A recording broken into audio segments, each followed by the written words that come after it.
Hi friends, welcome to Anu's kitchen. ഇന്ന് നമുക്ക് egg biryani തയ്യാറാക്കാം. നല്ല എളുപ്പത്തിൽ തയ്യാറാക്കാൻ പറ്റുന്ന ടേസ്റ്റി ആയിട്ടുള്ള ബിരിയാണിയാണ്. ഇതെങ്ങനെയാണ് ചെയ്യുന്നതെന്ന് നോക്കാം. വീഡിയോ കണ്ടു കഴിഞ്ഞിട്ട് ഇഷ്ടമായാൽ ഷെയർ ചെയ്യാനും സബ്സ്ക്രൈബ് ചെയ്യാനും മറക്കരുത്. ആദ്യം നമുക്ക് ബിരിയാണിക്ക് വേണ്ടിയിട്ട് റൈസ് തയ്യാറാക്കാം. അതിന് വേണ്ട ഇൻഗ്രീഡിയൻസ് പറയാം. ഞാനിവിടെ 1.5 കപ്പ് ബാസ്മതി റൈസ് എടുത്തിട്ടുണ്ട്. അതൊരു അരമണിക്കൂർ വെള്ളത്തിൽ കുതിർത്ത് വെച്ചതാണ്. നന്നായിട്ട് കഴുകിയതിന് ശേഷം കുതിർത്ത് വയ്ക്കാം. പിന്നെ വേണ്ടത് ഒരു സവോളയുടെ പകുതി, ഒരു ചെറിയ സവോളയുടെ പകുതിയാണ് എടുത്തിട്ടുള്ളത്. അതിങ്ങനെ ചെറുതായിട്ട് സ്ലൈസ് ചെയ്ത് വയ്ക്കാം. കൊത്തി എരിഞ്ഞെടുത്താലും മതി, നിങ്ങളുടെ ഇഷ്ടം പോലെ ചെയ്യാം. പിന്നെ 1 ടീസ്പൂൺ ഇഞ്ചിയും 1 ടീസ്പൂൺ വെളുത്തുള്ളിയും ചതച്ച് വയ്ക്കാം. ഒരു ചെറിയ കഷ്ണം പട്ട, 4 ഗ്രാമ്പൂ, 4 ഏലക്ക, ആവശ്യത്തിന് ഉപ്പ് വേണം, നെയ്യ് വേണം, പിന്നെ 1 ടീസ്പൂൺ നാരങ്ങാനീരും വേണം. അപ്പോൾ ഇത്രയാണ് വേണ്ട സാധനങ്ങൾ. നമ്മൾ ഈ 1.5 കപ്പ് ബസ്മതി റൈസ് 3 കപ്പ് വെള്ളം ഒഴിച്ചിട്ടാണ് വേവിച്ചെടുക്കുന്നത്. വെള്ളം വറ്റിച്ചാണ് എടുക്കുന്നത്. ഇതെങ്ങനെയാണ് തയ്യാറാക്കുന്നതെന്ന് നോക്കാം. ഞാനിവിടെ 3 കപ്പ് വെള്ളം എടുത്തിട്ടുണ്ട്. നന്നായിട്ടൊന്ന് ചൂടാക്കിയതിന് ശേഷമാണ് നമ്മൾ അരിയിലോട്ട് ഒഴിച്ചു കൊടുക്കുന്നത്. അപ്പോൾ ഈ വെള്ളം ചൂടായി വരുന്ന സമയം കൊണ്ട് നമുക്ക് നെയ്യിൽ സവോളയും അരിയൊക്കെ ഒന്ന് വഴറ്റിയെടുക്കണം. അപ്പോൾ അതുകൊണ്ട് ഞാൻ ഈ വെള്ളം വേറൊരു ബർണറിലോട്ട് വെക്കാൻ പോവാണ്. എന്നിട്ട് നമുക്ക് അരി ഒന്ന് വഴറ്റിയെടുക്കാം. അപ്പോൾ ഞാൻ വേറൊരു ബർണറിൽ വെള്ളം ചൂടാവാൻ വെച്ചിട്ടുണ്ട്. ഇതേ സമയത്ത് ഒരു പാനിലേക്ക് കുറച്ച് നെയ്യ് ഒഴിക്കാം. ഇതിൻ്റെ കൂടെ കുറച്ച് എണ്ണയും കൂടി ഒഴിക്കാം. ഫുള്ള് നെയ്യ് ഒഴിച്ചാലും കുഴപ്പമില്ല. നെയ്യുടെ ടേസ്റ്റ് ഇഷ്ടമാണെന്നുണ്ടെങ്കിൽ എണ്ണ ഒഴിവാക്കിയിട്ട് നെയ്യ് മാത്രം ചേർക്കാം.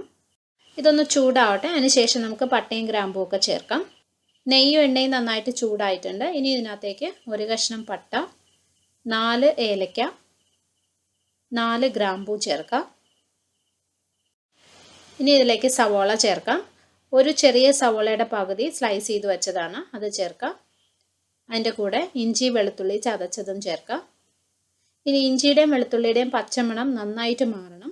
സവോള നന്നായിട്ട് വാടി ഒന്ന് നിറം മാറാൻ തുടങ്ങുന്ന ഒരു സ്റ്റേജ് ആവണം. അതുവരെ ഇത് വഴറ്റി കൊടുക്കാം. സവോള ഒത്തിരി ബ്രൗൺ ആയി പോവാതെ നോക്കണം. അങ്ങനെ വന്നു കഴിഞ്ഞാൽ ആ ചോറിന് ഒരു ടേസ്റ്റ് വ്യത്യാസം ഉണ്ടാവും. നിറവും മാറും. വെള്ള നിറം മാറിയിട്ട് ആ ഒരു ചെറിയ ബ്രൗൺ നിറം വരും. അപ്പം അതുകൊണ്ട് സവോള നന്നായിട്ടൊന്ന് വാടിയാൽ മതി. ഇപ്പോൾ ഇഞ്ചിയുടെയും വെളുത്തുള്ളിയുടെയും നല്ല മൂത്ത മണം വരുന്നുണ്ട്. അതുപോലെ സവോളയും നന്നായിട്ട് വാടിയിട്ടുണ്ട്. ഇത് മതിയാവും. ഇനി നമുക്ക് ഇതിനകത്തേക്ക് അരി ചേർക്കാം. 1.5 കപ്പ് ബാസ്മതി റൈസാണ്. അത് അരമണിക്കൂർ കുതിർത്ത് വെച്ചിട്ടുണ്ടായിരുന്നു. അതിൻ്റെ വെള്ളം കളഞ്ഞതിന് ശേഷം ചേർക്കാം. ഇതിന് നമുക്ക് മീഡിയം ഫ്ലെയിമിലിട്ടിട്ട് 5 മിനിറ്റ് നെയ്യിൽ വഴറ്റിയെടുക്കാം. കുറച്ച് നേരം വഴറ്റുമ്പോൾ ആ ബാസ്മതി റൈസ് ചെറുതായിട്ടൊന്ന് മൂത്ത ഒരു മണം വരും. പക്ഷെ അതിൻ്റെ നിറമൊന്നും മാറാൻ പാടില്ല. അപ്പോൾ അതുകൊണ്ട് മീഡിയം ഫ്ലെയിമിലിട്ടിട്ട് ചെയ്യണം.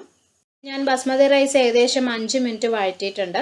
ഇനി നമുക്ക് ഇതിനകത്തേക്ക് വെള്ളം ചേർക്കാം. നേരത്തെ ചൂടാവാൻ വെച്ച വെള്ളമാണ്, അത് ചേർത്ത് കൊടുക്കാം. 3 കപ്പ് വെള്ളം ചേർക്കാം. ഇതിനകത്തേക്ക് നമുക്ക് ആവശ്യത്തിന് ഉപ്പ് ചേർക്കാം. ഇതിന് നമുക്ക് അടച്ചു വെച്ച് വേവിക്കണം. വെള്ളം നന്നായിട്ട് വറ്റി ചോറും ഒരു 1/4 ഭാഗം വെന്ത് വരണം. അതിന് മുമ്പായിട്ട് 1 ടീസ്പൂൺ നാരങ്ങാനീരും കൂടി ഒഴിച്ചു കൊടുക്കാം. ഇതിന് നമുക്ക് മീഡിയം ഫ്ലെയിമിൽ അടച്ചു വെച്ച് വേവിക്കാം. ഇപ്പോൾ നമുക്ക് ചോറ് റെഡി ആയിട്ടുണ്ടോ എന്ന് നോക്കാം.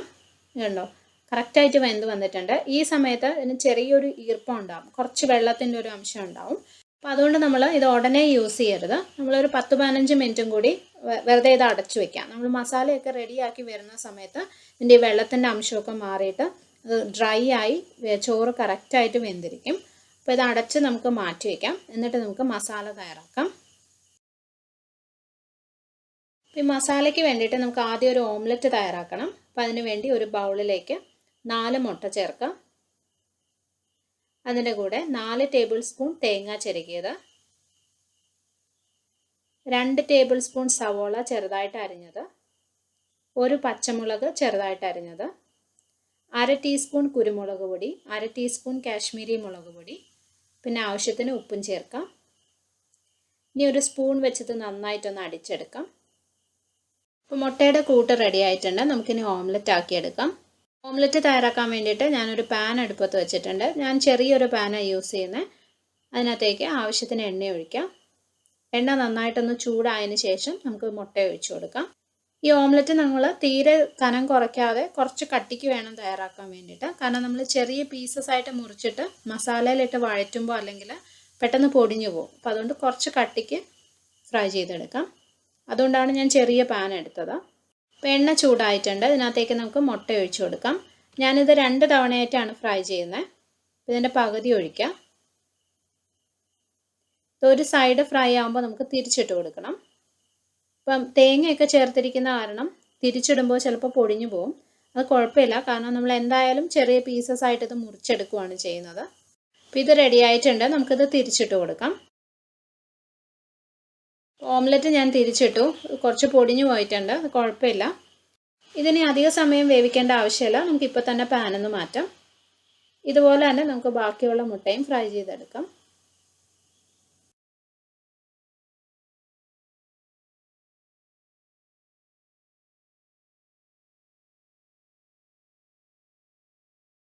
ഞാൻ ഓംലെറ്റ് എല്ലാം റെഡിയാക്കി എടുത്തു.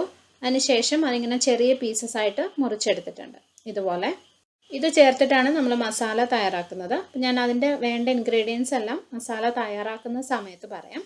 മസാലയ്ക്ക് വേണ്ടിയിട്ട് ഒരു പാനിലേക്ക് 1 ടീസ്പൂൺ നെയ്യ് ചേർക്കുക. അതിൻ്റെ കൂടെ കുറച്ച് എണ്ണയും ചേർക്കുക. നന്നായിട്ടൊന്ന് ചൂടാവണം.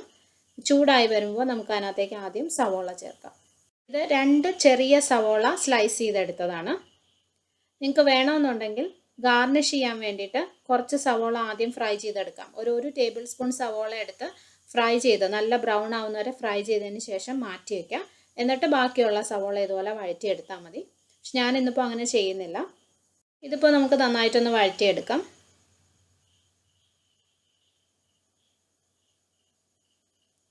ഇത് മതിയാവും. നമുക്കിനി ഇതിനകത്തേക്ക് 1.5 ടീസ്പൂൺ ഇഞ്ചിയും 1.5 ടീസ്പൂൺ വെളുത്തുള്ളിയും ചതച്ചതും 2 പച്ചമുളകും ചേർക്കാം.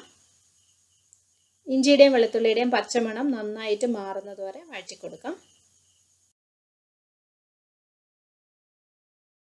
പൊടികൾ ചേർക്കാം. 1/2 ടീസ്പൂൺ മഞ്ഞൾപ്പൊടി, 2 ടീസ്പൂൺ ഗരം മസാല പൊടിച്ചതും ചേർക്കാം. ഈ പൊടികളുടെ പച്ചമണം മാറുന്നത് വരെ വഴറ്റി കൊടുക്കാം. തീ ഒന്ന് കുറച്ച് വെക്കണം. ഇനി നമുക്ക് തക്കാളി ചേർക്കാം. 2 മീഡിയം സൈസിലുള്ള തക്കാളി ചെറുതായിട്ട് അരിഞ്ഞതാണ്, അത് ചേർക്കാം. ഇതൊന്ന് ഇളക്കി കൊടുക്കാം. തക്കാളി ഇനി നന്നായിട്ടൊന്ന് വെന്ത് വരണം. ഒന്ന് ഇളക്കിയതിന് ശേഷം നമുക്കിത് 1 മിനിറ്റ് ഒന്ന് അടച്ചു വെച്ച് വേവിക്കാം. അപ്പോഴേക്കും നന്നായിട്ട് വെന്ത് കിട്ടും.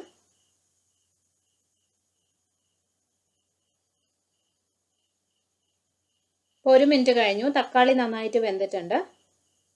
ഇത് നന്നായിട്ടൊന്ന് മിക്സ് ചെയ്യാം. സ്പൂൺ വെച്ചൊന്ന് ഉടച്ചു കൊടുക്കാം. ഇതിനകത്തേക്ക് ഇനി 1 ടീസ്പൂൺ നാരങ്ങാനീര് ചേർക്കാം. ഈ മസാലയിൽ നമ്മൾ സാധാരണ ബിരിയാണി മസാല ചേർക്കുന്ന പോലെ തൈരൊന്നും ചേർക്കത്തില്ല.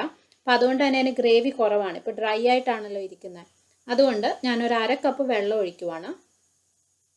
ഗ്രേവിക്ക് വേണ്ടിയിട്ടാണ് വെള്ളം ഒഴിക്കുന്നത്. ഈ ഗ്രേവി ഇനി നന്നായിട്ടൊന്ന് തിളച്ച് വരണം. അത് കഴിഞ്ഞിട്ട് നമുക്ക് ഓംലെറ്റ് ചേർത്ത് കൊടുക്കാം. അടച്ചു വയ്ക്കേണ്ട ആവശ്യമില്ല. കുറച്ച് നേരം ഒന്നിങ്ങനെ തിളപ്പിക്കാം. ഇതിനകത്തേക്ക് ആവശ്യത്തിന് ഉപ്പും കൂടി ചേർത്ത് കൊടുക്കാം. നമ്മൾ ഓംലെറ്റിൽ കുറച്ച് ഉപ്പ് ചേർത്തിട്ടുണ്ട്. അപ്പോൾ അത് കണക്കാക്കി ചേർത്താൽ മതി. നന്നായിട്ടൊന്ന് ഇളക്കി കൊടുക്കാം. ഇത് മതിയാവും. ഇനി നമുക്ക് ഓംലെറ്റ് ചേർക്കാം. ചെറിയ പീസസ് ആയിട്ട് മുറിച്ച് വെച്ചതാണ്, അത് ചേർത്ത് കൊടുക്കാം. ഞാൻ നേരത്തെ പറഞ്ഞ പോലെ തീരെ കനം കുറഞ്ഞു പോയി കഴിഞ്ഞാൽ നമ്മൾ ഈ മിക്സ് ചെയ്യുന്ന സമയത്ത് പൊടിഞ്ഞു പോവും. ഇതിനകത്തേക്ക് ആവശ്യത്തിന് മല്ലിയിലയും പുതിനയിലയും ചേർക്കാം. അതിൻ്റെയൊക്കെ അളവ് നിങ്ങളുടെ ഇഷ്ടം പോലെ ചേർക്കാം. ഇനി ഒന്ന് മിക്സ് ചെയ്തെടുക്കാം. ഈ മസാലയും അധിക സമയം വേവിക്കേണ്ട ആവശ്യമില്ല. 1 മിനിറ്റ് നമുക്കൊന്ന് അടച്ചു വെച്ച് വേവിക്കാം, അത്രയും മതിയാവും. അതിനുശേഷം നമുക്കിത് ലെയർ ചെയ്തെടുക്കാം. ഇത് ഗാർണിഷ് ചെയ്യുന്നതിന് വേണ്ടിയിട്ട് ഞാൻ കുറച്ച് മല്ലിയില എടുത്തിട്ടുണ്ട്. അതിൻ്റെ കൂടെ കുറച്ച് ഗരം മസാല പൊടിച്ചത് 2 ടീസ്പൂൺ എടുത്തിട്ടുണ്ട്. ഒന്ന് സ്പ്രിങ്കിൾ ചെയ്യുന്നതിന് വേണ്ടിയിട്ട് മാത്രമാണ്. പിന്നെ 2 മുട്ട പുഴുങ്ങിയിട്ട് ഇതിങ്ങനെ കട്ട് ചെയ്ത് വെച്ചിട്ടുണ്ട്. ഇതിൻ്റെ കൂടെ നിങ്ങൾക്ക് സവോള ഫ്രൈ ചെയ്തത് ചേർക്കാം. പിന്നെ കശുവണ്ടിയും ഉണക്കമുന്തിരിയൊക്കെ ഫ്രൈ ചെയ്തത് ചേർക്കാം. അതൊക്കെ നിങ്ങളുടെ ഇഷ്ടം പോലെ ചെയ്യാം. നമ്മുടെ മസാല റെഡി ആയിട്ടുണ്ടോ എന്ന് നോക്കാം. ഇത് കണ്ടോ, റെഡിയാണ്. ഞാനൊരു 1 മിനിറ്റ് അടച്ചു വെച്ച് വേവിച്ചിട്ടുള്ളൂ. ഇത് അത്ര മതിയാവും. ആ മുട്ടയിലോട്ട് മസാലയുടെ ഫ്ലേവറൊക്കെ ഒന്ന് പിടിച്ചാൽ മതി. ഇത് റെഡിയാണ്. ഇതിൻ്റെ മുകളിലോട്ട് ഞാനിനി റൈസ് ഇടാൻ പോവാണ്. നമ്മൾ നേരത്തെ വേവിച്ച് വെച്ച റൈസാണ്. ഞാനിതിപ്പോൾ 1 ലെയറായിട്ടാണ് ഇടുന്നത്. നിങ്ങൾക്ക് വേണമെന്നുണ്ടെങ്കിൽ 2-3 ലെയറായിട്ടൊക്കെ ചെയ്യാം. ഇപ്പോൾ കണ്ടോ, ചോറ് നല്ല ഡ്രൈ ആയിട്ട് കറക്റ്റായിട്ട് വെന്ത് വന്നിട്ടുണ്ട്. അതിനകത്തുള്ള ആ വെള്ളത്തിൻ്റെ അംശമൊക്കെ ഈർപ്പമൊക്കെ മാറിയിട്ടുണ്ട്. ചോറ് ഇതിൻ്റെ മുകളിലോട്ട് ഇട്ട് കൊടുക്കാം. ഇപ്പോൾ ഞാൻ ചോറെല്ലാം മുകളിലിട്ടു, മസാലയുടെ മുകളിലിട്ടു. ഇനി ഇതിനകത്തേക്ക് കുറച്ച് ഗരം മസാല ഒന്ന് സ്പ്രിങ്കിൾ ചെയ്ത് കൊടുക്കാം. ഈ ഗാർണിഷ് ചെയ്യുന്ന സാധനങ്ങൾക്കൊന്നും കൃത്യമായിട്ട് അളവൊന്നും വേണ്ട, നിങ്ങളുടെ ഇഷ്ടം പോലെ ചേർത്താൽ മതി. കുറച്ച് മല്ലിയിലയും കൂടി ഇട്ട് കൊടുക്കാം. ഇതിനകത്തേക്ക് നമുക്ക് മുട്ട പുഴുങ്ങിയതും കൂടി വെച്ച് കൊടുക്കാം.